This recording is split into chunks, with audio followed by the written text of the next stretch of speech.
इस वाले लेक्चर से हम रेजोनेंस के बारे में पढ़ना शुरू करेंगे। रेजोनेंस एक टॉपिक है with in GOC, journal of organic chemistry. Resonance का जो स्टडी है उसकी शुरुआत हम एक लाइन से करेंगे। Resonance is a type of electronic effect. तो बात आती है कि ये इलेक्ट्रॉनिक इफेक्ट क्या है और उसके और क्या क्या टाइप हैं, तो उसको मैं थोड़ा सा बताता हूँ। इलेक्ट्रॉनिक इफेक्ट बेसिक रूप से क्या होता है ना यार, कि जो हमारे ऑर्गेनिक मॉलिक्यूल है ना उसके अंदर इलेक्ट्रॉन्स जो है ना वो मूव करते रहते हैं। होता क्या है कि जो हमारा ऑर्गेनिक मॉलिक्यूल्स होता है, let me take one example. ठीक है, जो हमारा लेट अस सपोज ये हमारा एक ऑर्गेनिक मॉलिक्यूल है ना? इसके अंदर क्या होता है ना, इलेक्ट्रॉन्स जो होते हैं ना वो मूव करते रहते हैं। ठीक है, इलेक्ट्रॉन्स क्या होता है, वो मूव करते रहते थे। इस इलेक्ट्रॉन को हम देखते हैं कि थोड़ा-सा ये मूव कर गया अपने पोज़ीशन से और यहाँ पे आ गया।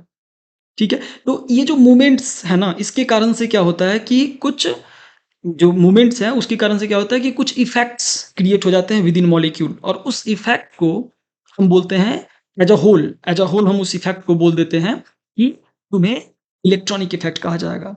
जो ये मूवमेंट्स हैं ना यार, जो ये मूवमेंट्स हैं ना, इसके कई सारे रीज़न हो सकते हैं कि ये मूवमेंट क्यों हो रहा है। और बेस्ड ऑन कि क्या रीज़न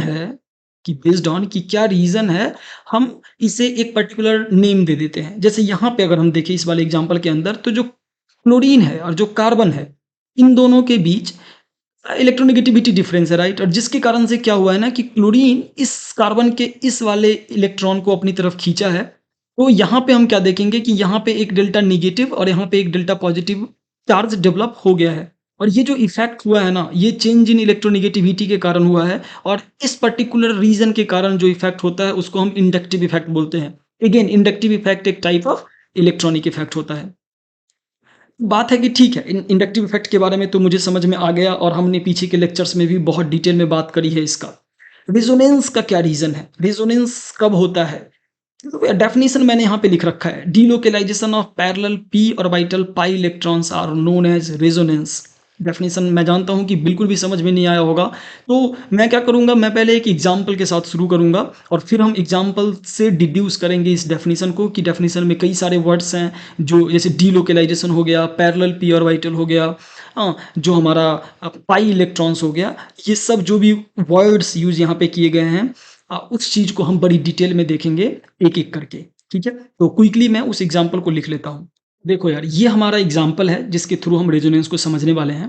तो कोई भी एग्जाम्पल ऑर्गेनिक में समझने के लिए या रिएक्शन करने के लिए जो मेरा एक सजेशन होता है स्टूडेंट्स को, कि यार इसको एक्सपेंड वे में लिखो। इसको क्या लिखो? एक्सपेंड वे में। तो एक्सपेंड वे में हम कैसे लिखेंगे? हम इसको ऐसे करके लिख लेंगे। हाइड्रोजन को हमने सेपरेटली दिखाया, हमने डबल बॉन्ड दिखाई, हमने इस हाइड्रोजन को सेपरेट दिखाया, फिर हमने एन के ऊपर जो भी 2 हाइड्रोजन का बॉन्ड लगा हुआ है उसको सेपरेट दिखाया, और एन के ऊपर जो लोन पेयर है उसको हमने ऐसे दिखाया। तो थोड़ा-सा हमने एक्सपेंड वे में इसको यहाँ पे रिप्रेजेंट करने की कोशिश करी है। नाउ अब क्या होगा यहाँ पे, अब क्या होता है यहाँ पे बेसिक रूप से, पहले मैं इस एग्जांपल को कंप्लीट करता हूँ, फिर मैं डेफिनेशन पे आऊँगा। तो क्या होगा यहाँ पे बेसिक रूप से, देखो यार, ये जो नाइट्रोजन है ना, ये इस कार्बन को बोलेगा कि यार तुम मेरा इलेक्ट्रॉन ले लो।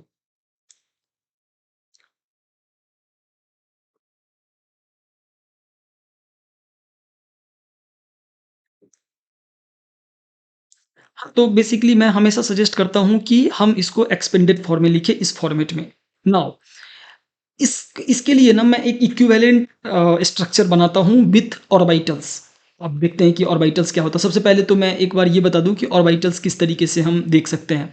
तो ये हमारा वाई एक्सिस हो गया, ये हमारा एक्स एक्सिस हो गया, और ये जो होगा वो हमारा जेड एक्सिस होगा, राइट?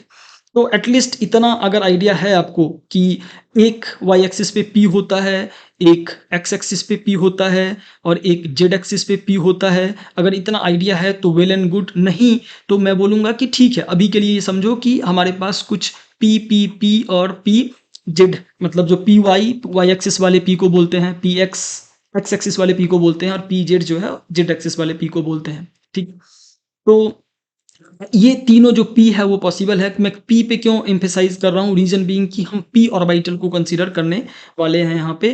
तो मैं क्या करता हूँ ना, ये जो स्ट्रक्चर है ना, इसको मैं इस ऑर्बिटल के फॉर्मेट में लिखता हूँ। अब देखो यार, ये ऑर्बिटल्स क्या होता है, तो क्विकली मैं बता दूं कि ऑर्बिटल्स जो होते हैं ना, वो इलेक्ट्रॉन को होल्ड करने का एक जगह होता है, जो प्लेस होल्डर होता है विद इन एटम। एटम के अंदर ऑर्बिटल जो इलेक्ट्रॉन्स है वो ऑर्बिटल के अंदर रह रहे होते हैं। तो इतना बात हमें अभी समझ लेना है। हम सिंपल ये समझेंगे कि अगर इस वाले ए के पास कुछ इलेक्ट्रॉन्स हैं तो वो मोस्ट प्रोबेबली इस ऑर्बिटल्स के अंदर रिसाइड कर रहे होंगे, बैठे होंगे। इतनी बात अगर समझ में आ रही है ऑर्बिटल्स के बारे में, तो अगर कुछ भी नहीं मालूम ऑर्बिटल्स के बारे में फिर भी हमारा काम यहाँ पे चल जाएगा।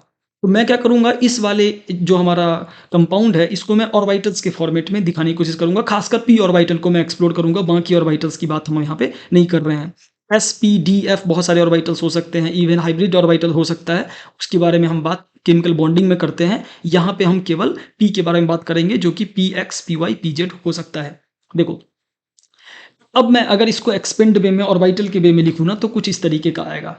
ये कुछ इस तरीके का हाइड्रोजन से कनेक्टेड होगा, एंड यहाँ पे हमारे पास एक ऑर्बिटल होगा जो कि कनेक्टेड होगा किससे, अगले सी से, और अगले सी के पास भी एक ऑर्बिटल होगा जो कि कनेक्टेड होगा किससे, एन से, और एन के पास भी एक ऑर्बिटल होगा और वो कनेक्टेड होगा हाइड्रोजन से। तो मैं बाकी बीच वाला ऑर्बिटल्स को नहीं दिखा रहा, मैं केवल पी वाले ऑर्बिटल को दिखा रहा हूँ। और मैं मान रहा हूँ कि ये जो ऑर्बिटल्स हैं ना, ये वाई वाले हैं। मान लेते हैं कि वाई वाले हैं।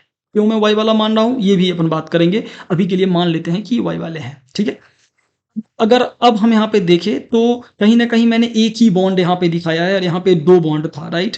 तो जो दूसरा जो बॉन्ड बनता है ना यार, जो दूसरा जो बॉन्ड बनता है वो कहीं ना कहीं क्या होता है, जो पी वाला है ना वो ओवरलैप करता है। और कैसे ओवरलैपिंग होती है इसकी, तो इस तरीके से ओवरलैपिंग हो जाती है, इस तरीके से बॉन्ड बनाता है दोनों ओवरलैप करके। तो मैं इसको ऐसे दिखा रहा हूँ अभी, ताकि हमें समझ में आए कि ये दोनों मिलके एक बॉन्ड बनाया है। तो ये वाला कंडीशन हमें यहाँ पे समझ में आ रहा है। और नाइट्रोजन के पास अगर हम देखें तो दो इलेक्ट्रॉन जो है ना वो यहाँ पे बैठे हुए हैं नाइट्रोजन के पास, तो हमने दो इलेक्ट्रॉन को यहाँ पे दिखा दिया है। फाइन। तो ये वाला स्ट्रक्चर हमें मोटे मोटे तौर पे अब समझ में आ रहा है कि ठीक है, इस तरीके से होगा। तो क्या होगा ना, नाइट्रोजन का जो इलेक्ट्रॉन है ना, अच्छा एक और प्रॉपर्टीज मैं बताता हूँ इलेक्ट्रॉन के बारे में। इलेक्ट्रॉन हमेशा चाहता है ना कि मूवमेंट में रहे, ठीक है। इलेक्ट्रॉन क्यों चाहता है मूवमेंट में रहने के लिए, बिकॉज देखो यार, अगर इलेक्ट्रॉन स्टेगनेंट हो गया ना, एक ही जगह पे अगर बैठा रहा ना, तो उसकी स्टेबिलिटी घट जाती है। हमने लास्ट टू लास्ट लेक्चर में जब हमने इंडक्टिव इफेक्ट का एप्लीकेशन बताया था, वहाँ पे मैंने बताया था कि जो स्टेबिलिटी होती है ऑर्गेनिक मॉलिक्यूल्स का, स्टेबिलिटी होती है, चाहे कार्बोकैटायन की हो या चाहे कार्बो एनायन की हो या इलेक्ट्रॉन की इन जनरल हो, तो वो कैसे हम मेजर करते हैं। तो जो बंदा जितना ज़्यादा बिजी रहेगा, जो बंदा जितना ज़्यादा बिजी रहेगा, वो उतना कम पार्टिसिपेट करेगा किसी रिएक्शन में और वो उतना ज़्यादा स्टेबल रहेगा, ठीक है। इन जनरल जो होता है ना यार, क्या मैं बोलना चाह रहा हूँ कि अगर हमारे पास एक नेगेटिव चार्ज है जो कि मान लो कि ए के ऊपर है और ये बिजी नहीं है, ए के ऊपर स्टेगनेंट बैठा हुआ है, तो कोई आएगा और इसके ऊपर अटैक कर देगा। समझ रहे हो, कोई आएगा और इसके ऊपर अटैक कर देगा। लेकिन अगर मैं मान लेता हूं कि कुछ ए बी है और ए क्या कर रहा है ना कि तुरंत अपना इलेक्ट्रॉन बी को दे रहा है, फिर बी वापस इसको कर दे रहा है, मतलब ये जो है वो गेम खेलना है, कैचिंग कैचिंग कैचिंग कैचिंग। इस केस में क्या होगा ना कि कोई बंदा यहाँ पे आके ई प्लस कोई है जो आके चाह रहा है कि इसका इलेक्ट्रॉन ले, तो इतना आसान नहीं होगा। क्यों? क्योंकि कभी ये इसके पास है, कभी ये इसके पास है, कभी ये इसके पास है, कभी ये इसके पास है। ये बोलेगा कि यार मैं किस पे अटैक करूं। यहाँ पे क्या था, केवल केवल ए के पास था, ई प्लस कोई बंदा है वो आया और ए के साथ ए का इलेक्ट्रॉन लेके चला गया। तो स्टेबिलिटी जो है ना यार, जब हम बात करते हैं ऑर्गेनिक केमिस्ट्री के मॉलिक्यूल्स की, तो स्टेबिलिटी जो होती है वो ऐसे मतलब मूवमेंट के कारण से होती है। तो इलेक्ट्रॉन जो है ना वो चाहता है कि मूवमेंट में रहे, मूव करते रहे, इंस्टीड ऑफ एक ही जगह बैठे रहे, ठीक है। क्यों? क्योंकि उससे स्टेबिलिटी चाहिए, राइट। तो यहाँ पे भी जो एन का इलेक्ट्रॉन है ना यार, ये भी सोचेगा कि मैं मूव करूँ, मैं एक जगह बैठा हूँ, मैं अनस्टेबल हूँ, राइट। इसके कारण से क्या होगा, ये इसको बोलेगा, कार्बन को बोलेगा कि यार मेरे पास दो इलेक्ट्रॉन है, मैं तुम्हारे साथ बॉन्ड बनाने को तैयार हूँ। तुम क्या करो ना, तुम अपने पड़ोसी वाले से बॉन्ड तोड़ लो, रिश्ता तोड़ लो। ये बोलेगा कि ठीक है, अगर तुम्हारे पास दो इलेक्ट्रॉन है, और ये बोलेगा कि मेरे पास दो इलेक्ट्रॉन है, मैं तुम्हें अपना एक इलेक्ट्रॉन दे भी दूंगा, तुम अपने पड़ोसी से रिश्ता तोड़ लो। तो ये खुश हो जाएगा और ये बोलेगा कि ठीक है यार, अगर ऐसा केस है ना, तो ऐसा करते हैं कि हम पड़ोसी से रिश्ता तोड़ लेते हैं और तुम्हारे साथ एन के साथ हम बॉन्ड बना लेते हैं। और जैसे ही एक इलेक्ट्रॉन, ये जो इलेक्ट्रॉन है ना वो इसको दे देगा कंप्लीटली। ये जो यहाँ पे हमें दिख रहा है ना, वो कौन दिया है, वो नाइट्रोजन का जो एक ये वाला इलेक्ट्रॉन था वो इसको मिल गया। और नाइट्रोजन को अब फील होने लगेगा कि इसके ऊपर एक पॉजिटिव चार्ज आ गया। क्यों? एक इलेक्ट्रॉन लूज किया है तो पॉजिटिव चार्ज आएगा ही ना यार। और जो ये इलेक्ट्रॉन था ना, ये कार्बन बड़ा ही जेनरस बनता है, ये बोला कि ठीक है मैं तुम्हें दे देता हूँ दोनों, तुम खुश रहो, तुम भी खुश हो, हम भी खुश हैं इसके साथ। तो फिर क्या हो जाएगा बेसिक रूप से कि यहाँ पे एक पॉजिटिव चार्ज डेवलप हो जाएगा और ये इलेक्ट्रॉन इस कार्बन को शिफ्ट कर देगा। रीजन बीइंग कि ये बड़ा जेनरस बंदा है, ये इसको दे देगा ताकि ये भी खुश रहे, तो ये इसको ये दे दिया और यहाँ पे जो है एक नेगेटिव चार्ज यहाँ पे डेवलप हो गया है, राइट। अब क्या हुआ, अब हम अगर हम इसको थोड़े से अच्छे से देखें यहाँ से और यहाँ के कंटेक्स्ट में देखें, तो पहले जो डबल बॉन्ड था वो यहाँ था, अभी जो डबल बॉन्ड है वो यहाँ पे शिफ्ट हो गया, राइट। ठीक है, अब क्या होगा, ये बोलेगा कि नहीं नहीं यार, मेरे पास ठीक है, मैं बॉन्ड बनाने में ही विश्वास रखता हूँ, मेरे पास भी तो इलेक्ट्रॉन आ गया ना, ये भी तो अनस्टेबल है ना, तो मैं देने को तैयार हूँ, मैं अपना एक इलेक्ट्रॉन तुम्हें दे दूंगा, तुम इसको वापस कर दो इलेक्ट्रॉन। और जैसे ही ये इसको वापस करेगा तो फिर से कहानी वहीं आ जाएगा जहां से हम चले थे। कहाँ आ जाएगा, वो कहानी यहीं पे आ जाएगा, डबल बॉन्ड, और ये चीज जो है वो इसके ऊपर एक लोन पेयर के साथ कहानी फिर से हम देख सकते हैं कि जहां से हमने शुरू किया था कहानी वहीं पे आ गई है, राइट। तो ये जो प्रोसेस है ना, ये कंटिन्यूअसली चलते रहता है, चलते रहता है, चलते रहता है, कभी भी ये रुकता नहीं। जब तक इस ये मॉलिक्यूल एग्जिस्ट करेगा ये प्रोसेस चलता रहेगा। ये जो अपना इलेक्ट्रॉन है उसको देगा, ये ऊपर जाएगा, मतलब ये इलेक्ट्रॉन इसको देगा, ये इसको दे देगा, फिर ये वापस देगा, फिर ये वापस आएगा, और ये जो प्रोसेस है ना, ये दोनों आपस में चलते रहता है। और इसी चीज को हम रेजोनेंस बोलते हैं।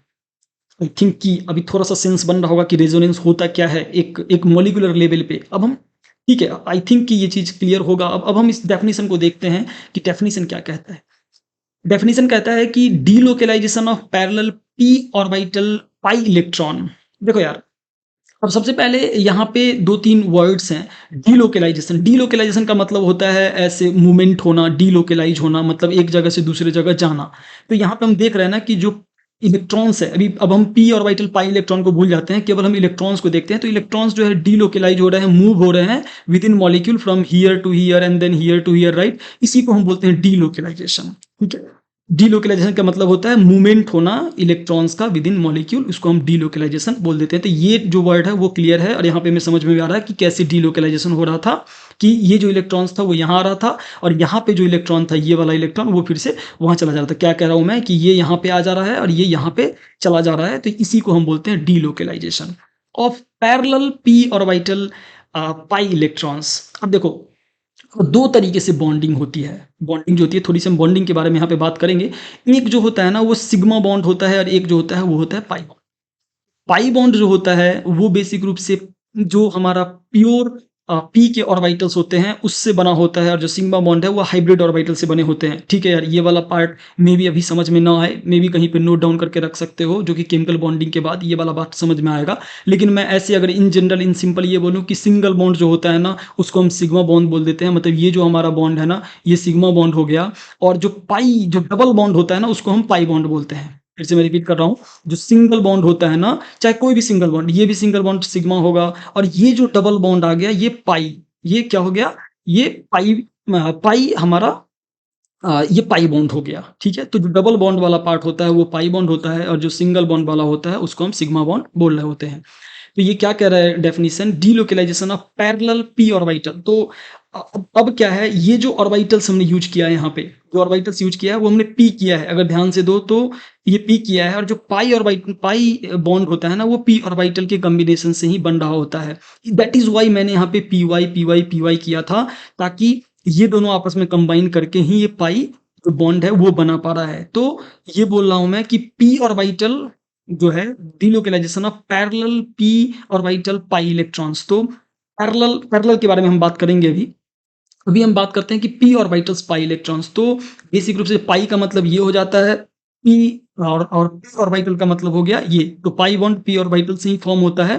तो इसके जो पाई बॉन्ड जो तो हमारा पी ऑर्बिटल का पाई इलेक्ट्रॉन्स है उसका डीलोकेलाइजेशन के बारे में ये बात कर रहा है। तो यहाँ पे अगर हम देखें तो ये बंदा जो है नाइट्रोजन जो है वो भी कहीं ना कहीं पी वाई में ही अपना लोन पेयर रखा है। अगेन अब ये कैसे रखा है इसके बारे में बड़ी डिटेल में हम बात करते हैं केमिकल बॉन्डिंग के अंदर। क्विकली मैं बता देता हूँ कि जो हमारा ये पेयर ऑफ इलेक्ट्रॉन है वो नाइट्रोजन किसमें रखेगा, वो भी नाइट्रोजन क्या करता है कि पी ऑर्बिटल के अंदर ही रख रहा होता है। तो ये भी चीज़ हमें यहाँ पे रेसिस्ट करनी होगी, डाइजेस्ट करनी होगी कि ठीक है नाइट्रोजन जो है अपना लोन पेयर को किस में रखता है, नाइट्रोजन अपने लोन पेयर को किस में रखेगा, पी में रखेगा। सिमिलरली जो पाई इलेक्ट्रॉन जो पाई बॉन्ड फॉर्म होता है वो पाई ऑर्बिटल के कॉम्बिनेशन से, पाई ऑर्बिटल के इलेक्ट्रॉन के कॉम्बिनेशन से फॉर्म होता है।